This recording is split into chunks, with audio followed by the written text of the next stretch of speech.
साथियों, नीरज क्लासेस 2 में आप सभी का स्वागत है।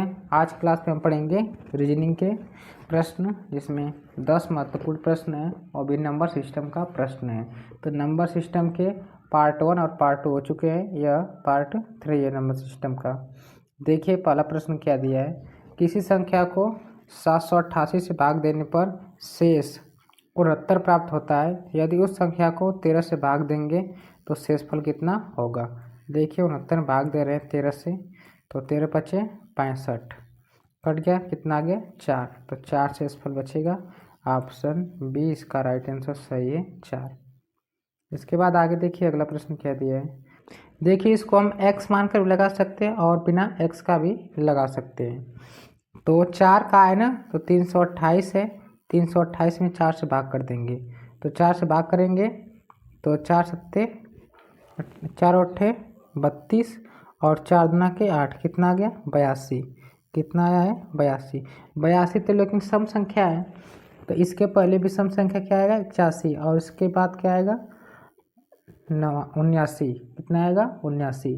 अब इसके 82 के बाद क्या आएगा 83, 83 के बाद क्या आएगा 85, 85 क्या आएगा, ये भी सम संख्या है और यहाँ पर क्या आएगा, तो सबसे बड़ी संख्या पूछा है इसमें, और बड़ी संख्या कोई भी संख्या हो सकती है, ये नहीं पूछा है कि विषम संख्याओं का हो सकता है।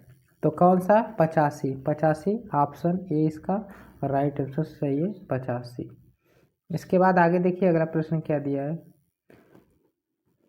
5 से विभाजित 3 क्रमागत प्राकृतिक संख्याओं का योग 225 है। उनमें से सबसे बड़ी संख्या क्या है। देखिए क्या है, अगर इसमें हम मान कर लगाएं x के हिसाब से, पहला x हो जाएगा, दूसरा x + 5 और तीसरी संख्या हो जाएगी तुम्हारी x + 10। कितना x + 10। सबको आपस में जोड़ेंगे तो x 2x, एक यहाँ पर 3x प्लस 5 और 10 5 15 बराबर 225। तो 3x बराबर जाएगा 225 - 15, तो 3x बराबर हो जाएगा तुम्हारा 0 और यहाँ बचा 1, 210। कितना हो जाएगा 210।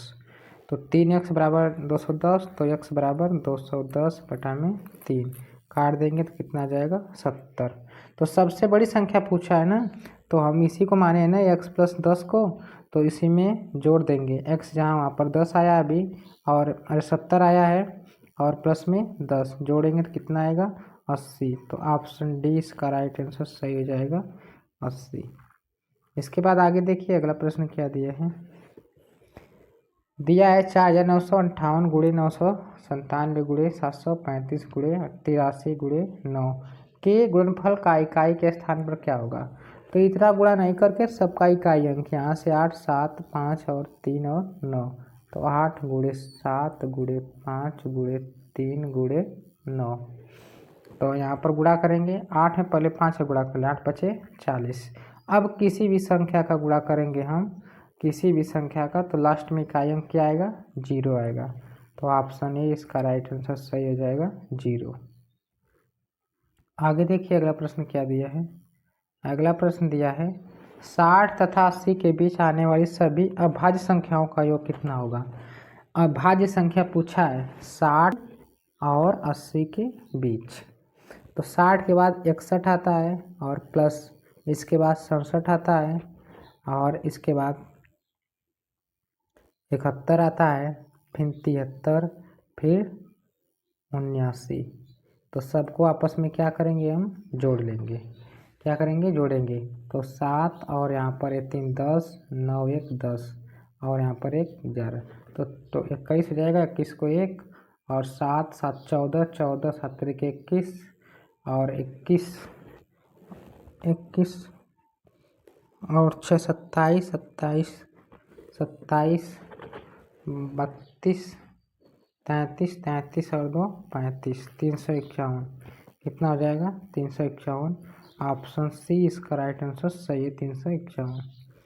आगे देखिए अगला प्रश्न क्या दिया है। अब पूछ रहा है कि 50 तथा 60 के बीच आने वाली सभी अभाज्य संख्याओं का योग।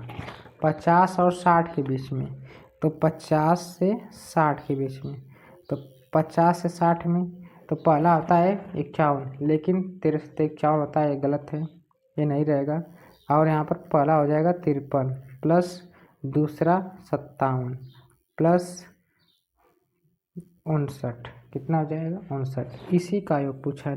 9 7 16 16 और 3 19 और 5 5 10 5 15 1 16 169। ऑप्शन बी इसका राइट आंसर सही हो जाएगा 169। इसके बाद आगे देखिए अगला प्रश्न क्या दिया है। सबसे बड़ी 2 अंक की संख्या क्या है जिनमें 6 एवं 7 से भाग देने पर क्रमशः 3 एवं 4 शेषफल प्राप्त होता है। देखिए क्या करेंगे, 6 और 7 का एलसीएम निकालेंगे। 6 7 का एलसीएम कितना होता है 42। क्या होता है एलसीएम इसका 42 होता है 42। तो अब इसके बाद अगर इसी में हम 2 का गुणा कर दें, 42 में 2 का गुणा तो कितना आ जाएगा 84। इसी में से -3 कम कर दें तो कितना आ जाएगा 81। अब कहोगे कि आप 81 क्यों कर रहे हैं। अब देखिए 81 यही संख्या है, 81 में एक बार हम 6 से भाग देंगे तो 6 कम 6 2 और 1 36 18, कितना शेष आ गया 3 आ गया ना। अब एक बार क्या करेंगे 81 में भाग करेंगे किससे 7 से, तो 7 1 कम 7 1 आ गया, 7 1 कम 7 कितना आ गया 4 शेष। देखिए 3 भी शेष आया था और 4 भी शेष आया है, तो 81 यही संख्या है जो शेष प्राप्त होगा 3 और 4 किससे भाग देने पर 81 वाली संख्या में 6 और 7 से। तो ऑप्शन ए इसका राइट आंसर सही है। आगे देखिए अगला प्रश्न क्या दिया है। ए और बी का अनुपात 4:5 है और उनके वर्गों का अंतर होगा। देखिए 4 का स्क्वायर और -5 का स्क्वायर 16 -25। तो पूछा है इनके वर्गों का अंतर 16 और 25, तो कितना आ जाएगा 9। कोई ऑप्शन है ऐसा नहीं, अंतर पूछा है तो 9 होगा, तो पहला वाला मिटा दीजिए यहाँ से और 9 हो जाएगा।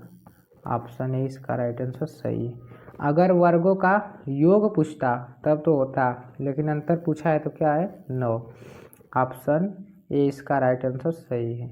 आगे देखिए अगला प्रश्न दिया है। यदि ए और बी का अनुपात 1:3 है और इनके घनों का योग कितना होगा। अब यहाँ पर घनों का योग पूछा है इनके, तो 1 का क्यूब प्लस 3 का क्यूब, 1 का क्यूब 1 ही होता है प्लस 3 का क्यूब 27 होता है, तो 27 में प्लस 1 जोड़ देंगे तो कितना आ जाएगा 28। 28 कौन सा, ऑप्शन बी इसका राइट आंसर सही हो जाएगा 28। इसके बाद आगे देखिए 10वां प्रश्न। 3 क्रमांगत विषम संख्याओं का गुणनफल 1287 है, तो 3 संख्याओं में सबसे छोटी संख्या कौन सी है। तो इसका क्या करेंगे हम निकाल लेंगे गुणनखंड। तो देखिए क्या करेंगे, इसको गुणनखंड निकालकर सबसे पहले तो इसका निकालेंगे तो कैसे कटेगा 3 से, 3 चौका 12, 3 दूना 6, 3 9 27, फिर 3 से, 3 1 कम 3 और 3 चौका 12, 3 त्रिके 9, फिर इसके बाद 7 से नहीं कटेगा, तो इसके बाद किससे काटेंगे 11 से काट लेंगे। किससे 11 से, तो 11 से देखिए काटेंगे तो 11 कम 11, 11 33, फिर 13 से काट लेंगे तो 1 आ जाएगा। तो इसमें छोटी संख्या क्या है 3 और 11 और 13, तो इसमें छोटी संख्या सबसे 3 है, तो ऑप्शन ए इसका राइट आंसर सही है, छोटी संख्या 3। अगर बड़ी संख्या पूछता है इसमें से, भाज्य संख्या सबसे बड़ी संख्या क्या है तो 13 है, और सबसे छोटी संख्या पूछा है तो क्या है 3 है। तो 10 क्वेश्चन कंप्लीट होते हैं। मिलते हैं अगले वीडियो में। क्लास कैसी लगी कमेंट सेक्शन में जरूर बताइएगा, और जो पहली बार इस चैनल के माध्यम से जुड़ रहा है तो चैनल को सब्सक्राइब लाइक शेयर जरूर कीजिए। तब तक के लिए धन्यवाद।